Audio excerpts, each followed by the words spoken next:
Біздер сұрау мындай алды. X мен Y-ті бөліш керек. Аз бұл жерде X-іміз гипотенуз бар, Y-іміз катет болып тұрады. Эми табыш үчүн формуланы колдонобуз. Мына формуланын негизинде иштейбиз. Ошондо бизге 3 тамыр ичинде 5-тин квадраты плюс 6-нын квадраты. Эми 3 тамыр ичинде 5-тин квадратка алып мезгилибизде 3-тин квадраты 9 болот. 5 тамыр менен квадрат кыскарып кетип ичинде 5 калып туруп 5 болот. Плюс 36 болот. Эми бул жерибиз 45. 36-ны кошуп жиберебиз. 81 азаматсыңар.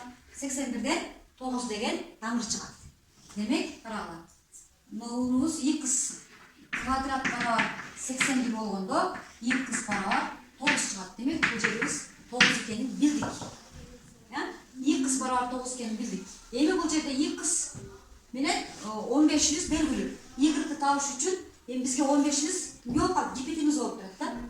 Ошондо 9 квадрат плюс y квадрат барабар 15-тин квадраты дейбиз. Ошондо 81 кошулган y квадрат бул жерибиз 225 болот. Эми y квадрат барабар 225ден кемитебиз 81ди. 144дөн 12 деген тамыр чыгат. Y барабар 12. Эми карагыла. X менен Y-ты тапкыла деген суроо койгон болчу. X-ыбыз 9 чыкты, Y-ыбыз 12 чыкты. Көбөйтөбүз, ha? Тезирээк.